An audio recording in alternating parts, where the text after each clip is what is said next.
Jai Hind everyone and welcome to the 12th episode of Voice of Red Hackle, a podcast of the Cadets, by the Cadets and for the Cadets. Today we have with us a versatile cadet from Maharashtra Directorate. She holds 10 national records and 5 international records. Along with that, she has co-authored 3 books.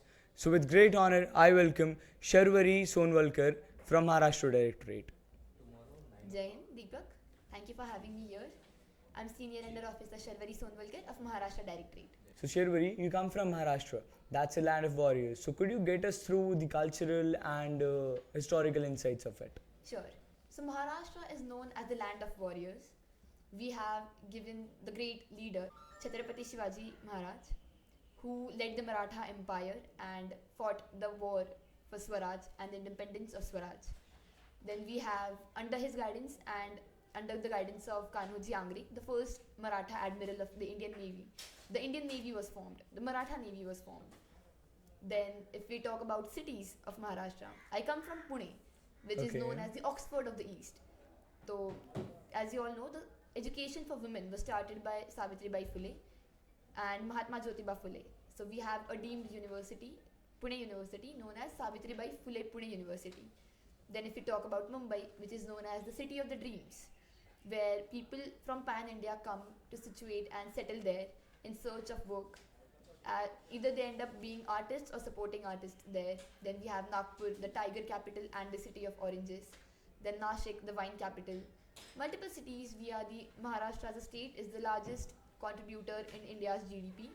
It is the second largest state land-wise and population-wise. Our dress code is, for women, it is Nawari sari. It is a long 9-yard sari.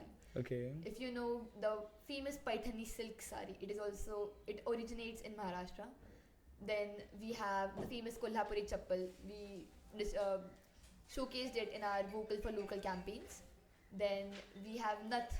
It is a famous jewelry piece which is worn in your nose. It is a nose ring for women. Sharvari, you are very right saying this, that the contribution of Maharashtra in India's growth has been significant since years. Yes. So, and I'm talking about your records. Hold them in skating. Yes. So, when did you decide to choose skating as a sport? It all started with my fascination, which soon turned into my passion. So there were there were few kids who were skating in my vicinity, and as kid I was very fascinated with wheels, rolling on wheels and all. Okay. So I threw tantrums. I asked my parents. Then they gifted skates to me on my birthday, and I was so fascinated. It was so interesting to me that in less than one day I was able to establish my balance and skate throughout my locality.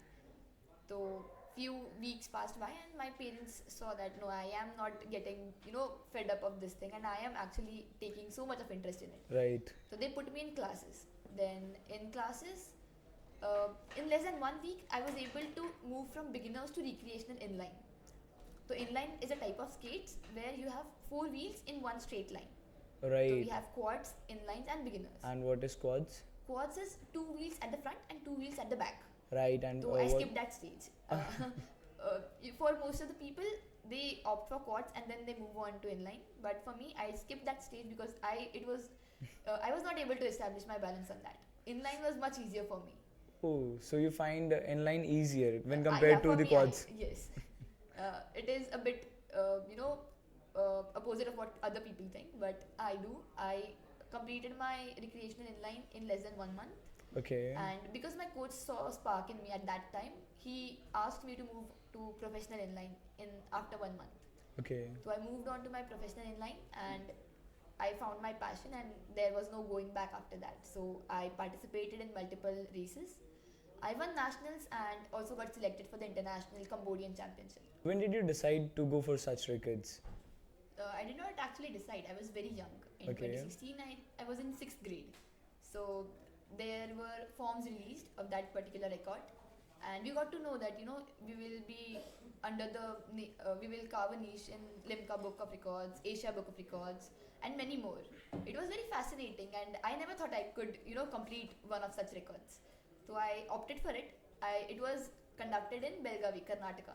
Okay. I went there with my mom. My first record of 72 hours, where we were, we displayed banners of various social issues. So I was in the group of Save Girl Child group. Okay. So we held those banners while skating and all. It was a wonderful experience for me. And in the next record, which was in 2019, we skated non-stop for 96 hours. At that time, we promoted Ek Bharat Shreshth Bharat motto. Okay. Again, it was a wonderful experience. So my mom came with me in my first record, and there is this net that is put, right after your rink. Okay. So we completed this record on a 200-meter standard skating track. Okay. My mom was standing outside of it. All the parents and coaches are not allowed inside. Right. So they were standing outside, and we are, keep on passing the chickies, dry fruits, electrolytes, glucon-D. Right. To facilitate the players. Yeah. So that we don't faint and all. Mm-hmm. So it was there, and everyone would be silent, and you will hear my mom screaming at the top of her lungs, "Sharvari, eat something. Sharvari, drink something. You will faint." So yeah, she was a bit, I was not that pampered as a kid, but she was a bit protective of me. Well, that was Mama's love for you, and this is what Mamas do for us. Yeah. So, right, what are your, future aspirations with this sport? Yeah. So I've already made 2 records. In the future, in 2025 or 2026, I'll be attempting another record, where I'll be undertaking an exodus from Kanyakumari to Kashmir on roller skates by covering a distance of approximately 3,500 kilometers. That sounds amazing. So how do you plan to go ahead with it? So the entire exodus, I've divided it into 3 parts. Okay. Preparatory, execution and post-execution. Right. So in the preparatory stage, I will be, restricting myself to a certain diet. I'll be working on increasing my own stamina and endurance. You'll be enhancing the compatibility for it. I will be sticking to a particular diet, that is the Right, main thing. I have to completely avoid junk food. Then I have to I have to conduct a few mock exodus where I'll be covering few kilometers of distance every day. Okay. So that my body gets adapted to that particular region. Then in the preparatory, that concludes the preparatory stage. In the execution stage, I will be deciding on which all vehicles will move with me, who all will move with me, then what all equipments I have to carry with me, so that then I have to decide which route I'll be following, and then I have to take stops in few villages where I can spread awareness about social issues, NCC and skating. That's really impressive. Yeah, then I will be, I have to take halts, where all I have to take halts, where I have to repair my and maintain my equipment and skates. Right. It all comes under that requires a proper planning and execution. Yeah, so it all comes in the execution state. And after the post-execution state, it will be me getting back on my lost academics, that is the main thing, and then giving press statements, collaborating with other firms. Right. To, conclude my entire journey and all. It all comes under the post-executory stage. Right.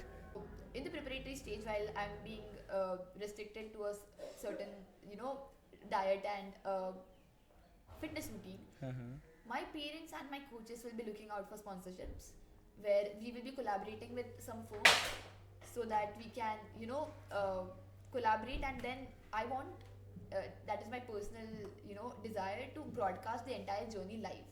Right. So because now I don't have that much of following on my own social media pages, I will be collaborating with some other social media pages where they will be telecasting and broadcasting this entire journey live. Right, so that's how we'll execute it. Yeah. So yeah, that sounds amazing, and I really wish you the best for it. Thank you so much. And may you succeed in breaking this record too. Thank you so much. We're now talking about the books you have co-authored.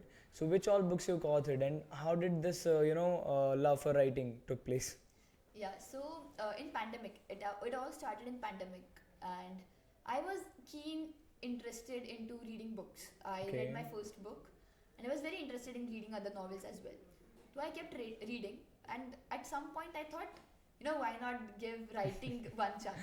Okay. So I started with writing, about my own personal experiences, about my journeys, about my personal experiences. So whatever I've written, it was very soul-driven and instantaneous. Right.